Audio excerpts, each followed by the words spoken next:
What's up, Guardians? Profane here. Thanks for checking out the video. In a recent video, we covered several auto rifles that are about to see significant enhancements in overall performance thanks to the addition of new seasonal artifact mods that are getting added with the Echo's third act. Today we'll be taking a more detailed look into one of those auto rifles, an exotic auto rifle that in just a few days' time will become the most powerful kinetic primary weapon in all of Destiny 2. We are referring to the Necrochasm Rapid Fire Auto Rifle. This exotic is available through the Crota's End raid, and for those who already have it, it's time to pull it out of the vault. And to those who don't have it or don't have its catalyst unlocked, you'll really need to get on that. The Necrochasm is a powerful weapon of sorrow that's already great at clearing out big groups of vats because of its ability to poison enemies and create cursed thrall explosions that deal a considerable amount of area damage. When the third act of Echoes launches, we will see the introduction of 4 new artifact mods that are all attuned towards improving the performance of auto rifles. But the synergy that the Necrochasm will have with these artifact mods is far more unique than any of the other kinetic auto rifles.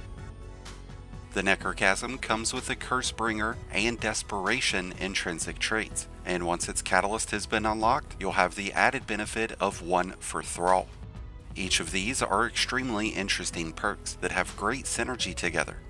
Defeating enemies with a cursed thrall explosion, the poison that those explosions create, or a precision final blow will trigger a cursed thrall explosion, meaning that these explosions can create their own loop of chain reactions. When enemies are defeated by the cursed thrall explosions, the Necrochasm will be automatically reloaded, and because of the Desperation trait, whenever we land precision final blows or defeat enemies with a cursed thrall explosion, will trigger an increase to the rate of fire of this weapon, taking us from 720 rounds per minute all the way up to 900.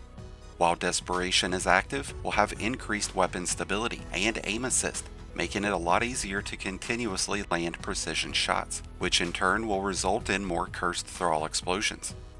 With its catalyst unlocked, 1 for Thrall is going to grant us with a 35% increase in weapon damage after we've hit at least 3 targets, so think of this as a modified version of 1 for All. Along with increased weapon damage, we'll gain an increase to this weapon's range and aim assist whenever 1 for Thrall is active. With the outlandish combination of its intrinsic traits and catalyst, the Necrochasm has the power to dismantle entire waves of enemies with ease, and it's only going to get better when these new artifact mods get released. So let's take a quick look at these. There's the Auto Rifle Overload mod, which is going to allow auto rifles to apply disruption onto enemies, which reduces their damage output and stuns overload champions. This will see the Necrochasm becoming a prime choice in in-game content like Grandmaster Nightfalls. There will also be the Targeting Auto Reload mod, which will give us increased damage and automatic reloading of our auto rifles after consecutive final blows. Having an extra boost in damage will let us tear through enemies even quicker. The automatic reloading isn't as beneficial on this auto rifle as it would be with others, but that's because we're already getting faster reload speed and automatic reloads whenever defeating enemies with explosions, but it's still going to be a nice addition to have. There's also Sustained Fire, which will give us an increase in damage resistance whenever using an auto rifle, giving us another great reason to use the Necrochasm in in-game content. And finally, there's Shock and Awe, which is designed to improve the performance of arc weapons and arc abilities. So why am I bringing this mod up if we're talking about a kinetic auto rifle? Well, hear me out. When amplified, arc final blows will cause a lightning burst to strike the target's location, applying jolt in the process. This lightning burst will act much like those that the Thunderlord create, causing area damage to all nearby enemies, and causing overload champions to be stunned. After a lightning strike has been engaged, there will be a 5-second cooldown before another can be triggered. This will give a lot of arc abilities and arc weapons a significant advantage in any activity. But what you might not have realized is that the cursed thrall explosions that are created by the Necrochasm do count as arc damage, meaning that any enemy we defeat with the cursed thrall explosions will be able to trigger the lightning strike whenever using Shock and Awe. All we need to do is make sure we're amplified first. Since the Shock and Awe mod is going to give us the ability to stun overload champions, we could leave off the Auto Rifle Overload mod. This way, whenever we have Radiance, the Necrochasm would be able to pierce barrier shields, while also having the ability to stun those overloads. The Necrochasm is the only non-arc auto rifle that will be able to trigger Shock and Awe, and it's going to give us a major boost in our ability to clear through big groups of ads at any level of difficulty. With it being a kinetic weapon, the Necrochasm will be a great option to use with any Prismatic build, as kinetic weapons charge up Transcendency faster. Since the Cursed Thrall explosions count as arc damage, this means that when using the facet of Awakening Fragment, the Necrochasm would be able to create as many as 2 different elemental pickups. One that's going to be an Ionic Trace, and the second which will be based on your choice in Super.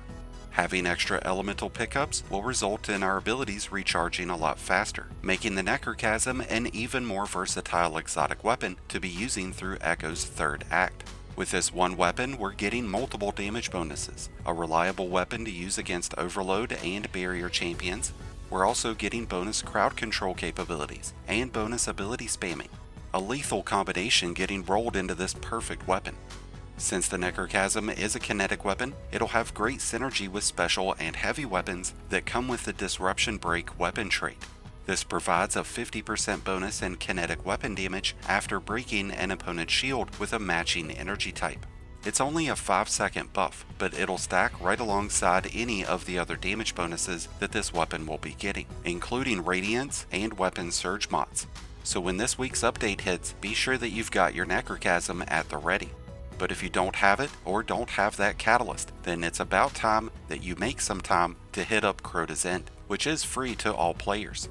With that said, I wish you all the best of luck out there. Let me know your thoughts of the Necrochasm and all the changes that are coming up with Echo's 3rd act. Let us know down in the comments below. Thank you as always for checking out the video. If you enjoyed and found it helpful, then be sure to hit that like button below, along with the subscribe button if you're new. Both are greatly appreciated, and both really do help support the channel. If you're in need of a good build to go with the Necrochasm or any other weapon, then be sure to check out my Mobalytics link that's down in the description, where you'll be able to find a ton of great endgame builds. If you're a new Light Guardian, just starting your journey, or a battle-hardened veteran looking for a new place to call home, then be sure to check out the Discord link that's also down in the description, and join one of the greatest communities in all of Destiny. And until next time, Guardians, this has been Profane, wishing you all some happy hunting.